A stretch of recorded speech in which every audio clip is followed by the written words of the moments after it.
Hey guys, my name is Rebecca Green. I'm a divorce real estate specialist, but today we're not talking about real estate. We're going to talk about some of the emotional components that come with a divorce. Now, I have firsthand experience with this because I am divorced, my fiance also divorced, and most of my clients are in the middle of divorces. So I see this a lot.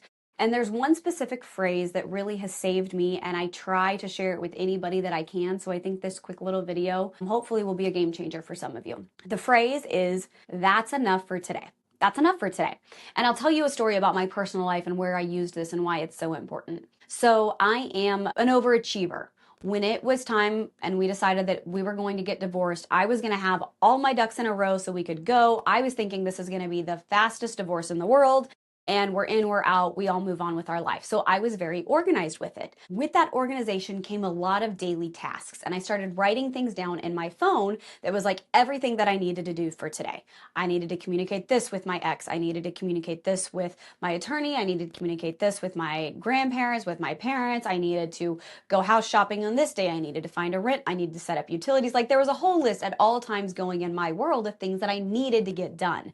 And I kind of became obsessed with that list. What that did was create a lot of anxiety in me, because when you're getting divorced, not only do you have like a whole nother life of things that you have to get ready for, there's also a huge emotional component with it where you're not processing and thinking in the most clear headspace because you're going literally through emotional trauma. You are separating yourself from someone you thought you were going to be with forever. You are separating yourself from having someone who, even if they did it poorly, you at least had love with at one point. You're tearing down a family. There are some really horrible things that are happening to you. And at the same time, there are some really big life changes that you are the only one capable of making. Well, I became so overwhelmed with trying to make all these decisions as fast as I could and control them as much as I could. And it put me in a mentally bad place because I'd get to the end of the day and it would be like, I got 4 things on my list done, 7 things need to be done tomorrow. Here's 8 more things that I realized I had to do. Oh, and by the way, I'm fighting with my ex in the app. He's saying things, I'm saying things. This is just a mess. And so, thank goodness for mental health professionals. One of them gave me the phrase, "That's enough for today." And it totally changed the last half of my divorce. I wish I would have had it before. So that's what I want to share with you all today. I used this phrase in a couple of different ways, but the first way was those conversations that you have to have with your ex-spouse, especially maybe before you both have attorneys or if you're trying to communicate. There'll be times that you have the emotional capacity to either hop on a phone call or communicate via email or text message with, hopefully, there aren't kids involved, but if there are, you're communicating with this person who has the kids. And so the phrase, "that's enough for today," becomes very important. There are going to be times that you have the brain space and the emotional capacity to communicate, and they don't. And the most inconvenient thing in the world is when there are children that you have kids or you don't. So it's like when my mind's clear and my house is clean and I've grocery shopped, I'm ready to communicate with their dad. Meanwhile, he's got the kids all day and he can't communicate. So it really creates a problem with back and forth. And what I found personally was I was trying to have too many rounds of communication while I didn't have the kids, not thinking that he did, and then vice versa.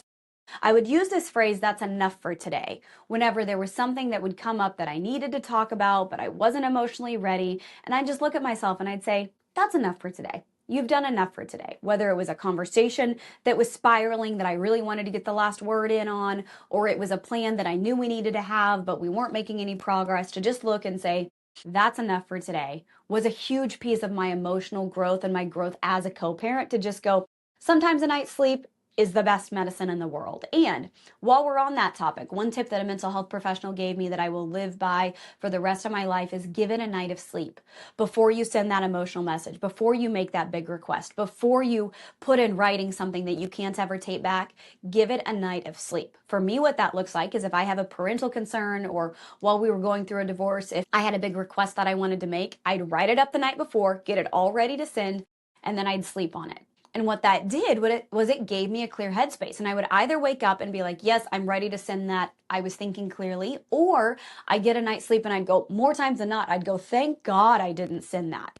And that can apply for communication with a co-parent or an attorney or even friends. Giving yourself some time and some space and go, that's enough for today. Let's revisit it tomorrow, is wildly important. Now I want to talk with you about the business of getting divorced and using the phrase, "that's enough for today." Here's what this could look like. In a divorce, there are a million things that a million people need from you at any time. And unfortunately, those things do have to get done. And when you are getting divorced, unlike in your marriage, there's no divide and conquer. You're doing your part, they're doing their part. And it can just be really overwhelming because you've got a list and maybe they completed their whole list already and you're just up here at number one or number two. And it can feel like maybe you're the one holding up the divorce process, or it could be construed as that to an attorney, when at the end of the day, what you have to do is make sure that you're only taking on enough for the day. Now, divorce is a slow process. It just is. Every time that you have to book a call with an attorney, or when you go in front of a judge, or when you have an appointment with a mediator, it can be weeks and sometimes months before you can get into these professionals. And so I was the type of person that was like, I'm going to have everything ready a month in advance, and then maybe that'll move the ball. But it didn't. All that it did was stress me out. So I developed this idea and advice that I give my friends of like, do one thing a day. The question is, did you advance the ball? Like in football, and I don't even know football that well, but this analogy stuck with me. You can't try to score a touchdown every day. I don't need to complete every task that everybody needs from me every single day. What I do need to do is advance the ball, because at the end of the day, the goalpost down here is divorce and a healthy co-parenting relationship and starting my life over. So the question that I have to ask myself is this communication or task or situation advancing the ball down the field? And so when it comes to the overwhelming job of like gathering your personal finances and your bank statements and completing attorney documents, the question that I shifted from, did I get that whole list done, was, did I advance the ball today? And if I did, then when I go to bed at night, I could be like, hey, that's enough for today, Rebecca.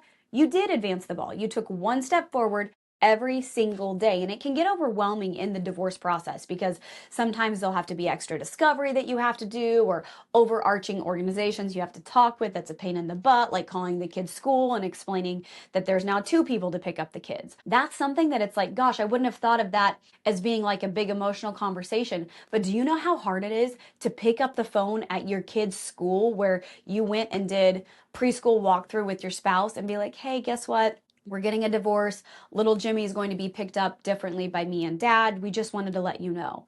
That's one of those things that might in the beginning have been on my list with 10 other things to do. And now I would say, hey, that call to the preschool is going to be really emotional and heavy.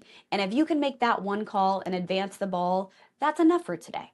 And it's not that you're giving yourself an out. It's not that you're choosing the easy thing. What you're doing is allowing your mind and your body to process all of this and taking one step forward. Because one step forward, where you're calm and confident and connected, is going to be way better than a scattered effect where you're trying to do a million things at once and all of them are only done about half-assed. So that's just my personal advice on the topic, and I'm here to help if you have any questions.